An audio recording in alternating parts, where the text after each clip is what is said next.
Assalamualaikum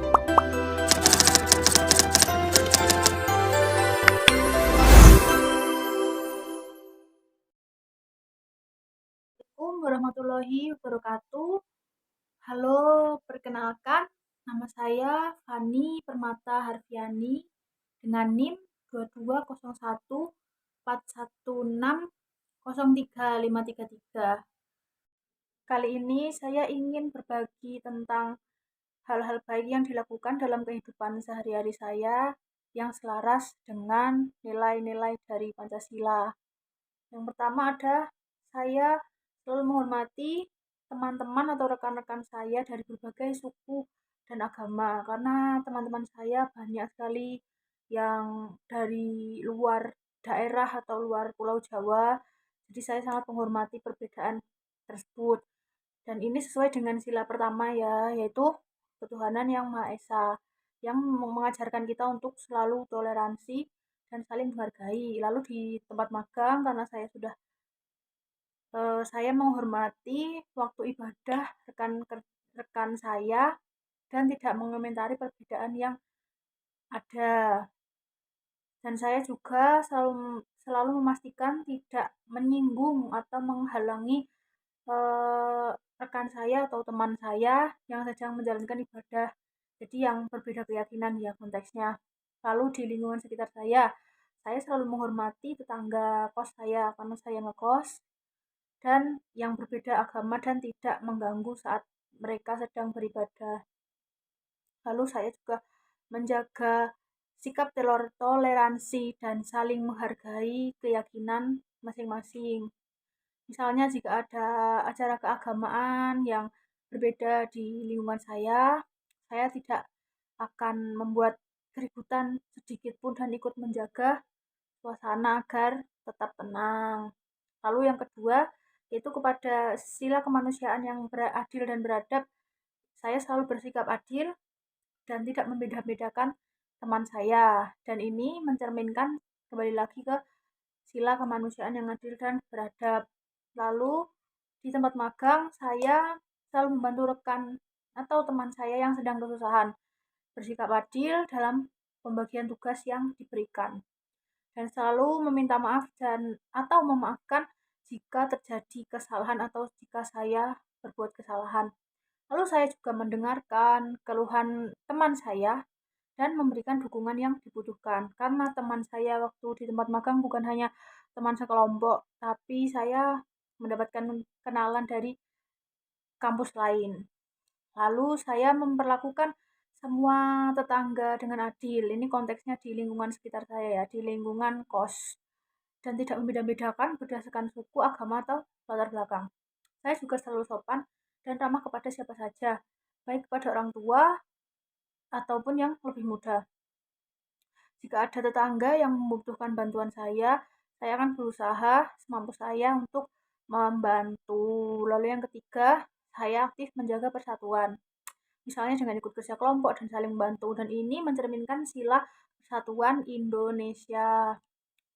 Lalu di tempat magang, saya bekerja dalam tim dengan baik dan menghargai perbedaan pendapat dan selalu mengutamakan kepentingan bersama di luar kepentingan pribadi. Lalu saya juga menghindari perdebatan yang dapat menimbulkan perpecahan. Lalu yang keempat, saya selalu bermusyawarah dengan teman-teman saat mengambil keputusan bersama. Yang ini merupakan penerapan dari sila keempat, yaitu kerakyatan dipimpin oleh hikmat kebijaksanaan dalam permusyawaratan perwakilan. Di tempat magang, saya selalu mengikuti rapat dan diskusi kelompok dengan aktif. Lalu saya juga bijaksana dalam menyampaikan pendapat dan menerima hasil keputusan musyawarah. Jadi semua pendapat akan merasa dihargai. Lalu yang kelima, yang terakhir, yaitu keadilan sosial bagi seluruh rakyat Indonesia. Saya juga peduli kepada lingkungan sekitar. Misalnya membuang sampah pada tempatnya dan membantu teman yang kesulitan. Lalu di tempat magang, saya memperlakukan semua teman saya dengan adil dan memberikan kesempatan yang sama bagi semuanya dan tidak melakukan tindakan yang merugikan lembaga atau instansi saya magang. Saya juga berusaha menjaga integritas dan kejujuran di saat mendapatkan pekerjaan di tempat magang. Lalu saya juga memperlakukan tetangga saya dengan adil dan tidak memanfaatkan fasilitas umum secara berlebihan, jadi secukupnya saja. Dan ikut menjaga kebersihan serta keamanan lingkungan sekitar tempat kos saya. Saya juga berusaha membantu warga yang membutuhkan, misalnya dengan berbagi makanan atau membantu di saat ada bencana kecil di sekitar lingkungan saya. Nah, dengan melakukan hal-hal baik ini setiap hari, saya percaya bahwa saya telah menjadi bagian dari generasi muda yang menghidupkan nilai-nilai Pancasila dalam kehidupan saya sehari-hari. Poin kedua adalah contoh nyata penerapan nilai Pancasila dalam program pemberdayaan masyarakat atau pelatihan dan kursus serta berbagai kegiatan yang relevan dengan pendidikan luar sekolah di sekitar saya. Nah, karena saya mengambil peminatan pemberdayaan masyarakat, jadi saya akan menjelaskan dua-duanya juga, yaitu pelatihan dan kursus dan pemberdayaan masyarakat di sini. Yang pertama saya menjelaskan tentang sila ketuhanan yang Maha Esa. Nah, kebetulan saya pernah membuat program untuk kepentingan magang, yaitu cerdas, cegah dan reduksi stunting di Desa Sukoanyar, Kecamatan Pakis, Kabupaten Malang. Jadi saya akan mengambil nilai-nilai Pancasila yang terkandung di dalam program pelatihan yang saya buat dengan teman-teman kelompok saya. Yang pertama ada eh, sila kemanusiaan sila ketuhanan yang Maha Esa. Dalam pelatihan cerdas ini, seluruh peserta dari berbagai latar belakang saling menghormati dan bekerja sama. Jadi kegiatan ini dimulai dan diakhiri dengan doa sesuai dengan keyakinan masing-masing dan menciptakan suasana toleransi dan kerukunan di tempat program dilaksanakan. Lalu yang kedua, sila kemanusiaan yang adil dan beradab. Program ini bertujuan untuk mencegah stunting pada anak-anak dan balita, sehingga semua anak mendapatkan peluang yang sama untuk tumbuh sehat. Para ibu, para ibu-ibu diajarkan mengenai pentingnya gizi seimbang. Jadi ada salah satu teman saya yang memberikan materi, dia menjelaskan tentang materi pentingnya gizi seimbang serta cara membuat nugget daun kelor, karena kelompok saya membuat inovasi nugget berbahan daun kelor untuk mencegah stunting yang kaya akan nutrisi, sehingga tidak ada diskriminasi dalam pemberian edukasi. Lalu yang ketiga ada sila persatuan Indonesia. Semua warga, baik ibu-ibu, eh, bergotong royong dalam pelaksanaan pelatihan. Mereka saling membantu dan berbagi pengetahuan dan membangun semangat kebersamaan demi kesehatan anak-anak mereka. Lalu yang keempat ada sila kerakyatan yang dipimpin oleh hikmat kebijaksanaan dalam permusyawaratan perwakilan. Nah, setiap langkah dari program cerdas atau cegah dan reduksi stunting ini didiskusikan bersama melalui musyawarah, mulai dari perencanaan, pelaksanaan, hingga evaluasi. Dan semua pihak yang dilibatkan itu seperti PKH setempat ataupun dosen pembimbing lapang atau pamong, lalu juga kepala desa, kades, ketua RW setempat, desa setempat, agar program berjalan sesuai dengan kebutuhan masyarakat dan hasilnya dapat dilaksanakan bersama. Lalu yang kelima, sila keadilan sosial bagi seluruh Indonesia. Seperti pelatihan ini tidak hanya meningkatkan pengetahuan, tetapi juga mendorong ibu-ibu setempat untuk berinovasi, seperti pembuatan nugget daun kelor sebagai ide usaha baru. Jadi inovasi nugget daun kelor ini karena dinyatakan berhasil saat sudah selesai proses, itu rasanya enak, lalu banyak ibu-ibu yang merasa terinspirasi. Mungkin ada yang ingin menjual atau membuka usaha agar banyak orang yang tahu jika nugget daun kelor itu juga merupakan camilan sehat. Lalu hal ini membantu meningkatkan ekonomi keluarga dan pemerataan kesejahteraan di Desa Sukoanyar, Kecamatan Pakis, Kabupaten Malang. Program pelatihan yang sudah saya laksanakan tanggal 25 April kemarin yaitu cegah dan reduksi stunting atau cerdas di Desa Sukoanyar, Kecamatan Pakis, Kabupaten Malang tersebut merupakan kegiatan pendidikan luar sekolah yang relevan terhadap lingkungan sekitar yang dapat menguntungkan berbagai jenis kalangan masyarakat, termasuk ibu-ibu yang memiliki anak-anak dan balita. Karena sasarannya di sini adalah untuk mencegah stunting pada anak-anak dan balita. Nah, program ini termasuk latihan keterampilan dan kewirausahaan, lalu juga penyuluhan terhadap gizi seimbang, walaupun tidak tidak langsung turun pakarnya langsung, tetapi saya dan kelompok sebagai mahasiswa menyampaikan apa yang kita paham, karena teman saya juga sudah ada yang berpengalaman di bidang tersebut.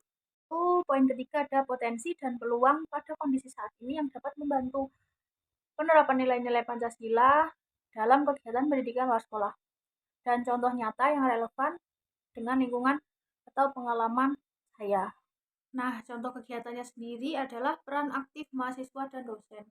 Mahasiswa sebagai agen perubahan atau agen of change dapat mengambil peran aktif dalam sosialisasi dan implementasi nilai-nilai Pancasila melalui kegiatan lapangan seperti pelatihan, penyuluhan, dan pengabdian masyarakat yang sudah saya jelaskan tadi. Saya telah melaksanakan program pelatihan cerdas atau cegah dan reduksi stunting yang dimana kegiatan tersebut tidak dapat digunakan sebagai ide usaha baru dan dapat membuat banyak ibu-ibu di sana melek terhadap gizi seimbang untuk anak-anak mereka.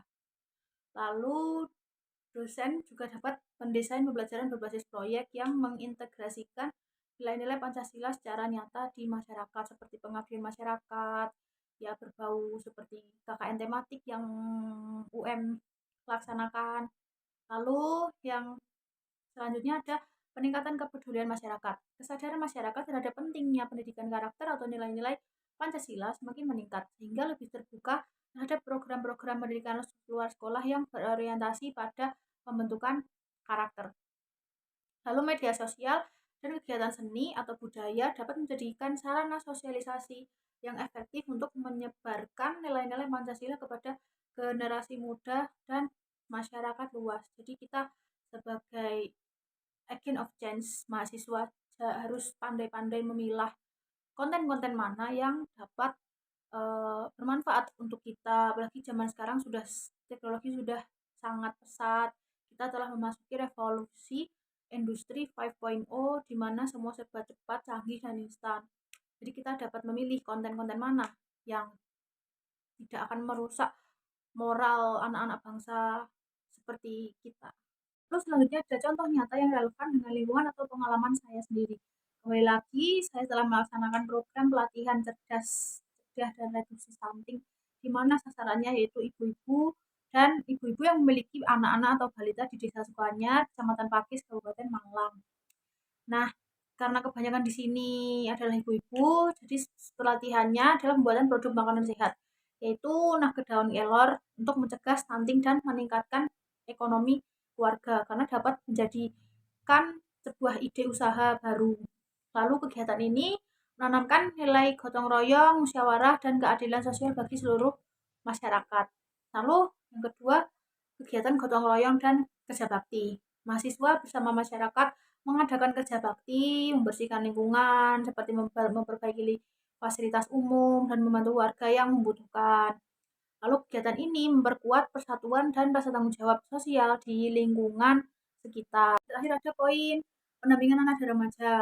Nah, saya sendiri sebagai mahasiswa menjadi mentor atau pendamping dalam kegiatan ekstrakurikuler di lingkungan sekitar. Seperti dulu saya adalah mantan anak pramuka dan saya sekarang masih menjadi anak PMR atau Palang Merah Indonesia, melakukan kegiatan ekstrakurikuler seperti itu didampingi untuk adik-adik yang melakukan kegiatan tersebut. Lalu ada sanggar seni atau sanggar tari yang sangat relevan dengan pendidikan luar sekolah atau kelompok belajar atau KB. Lalu kegiatan ini dapat membantu nilai-nilai Pancasila sejak dini dan membentuk karakter positif positif pada anak-anak dan remaja karena kegiatan tersebut merupakan kegiatan ekstra atau tambahan. Jadi saya sebagai mahasiswa menuntun sebaik mungkin agar generasi muda, generasi selanjutnya dapat selalu menanamkan nilai Pancasila di dalam kehidupannya sehari-hari.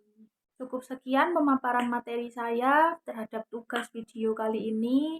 Apabila ada salah kata, saya mohon maaf yang sangat sebesar-besarnya. Wassalamualaikum warahmatullahi wabarakatuh. Terima kasih banyak.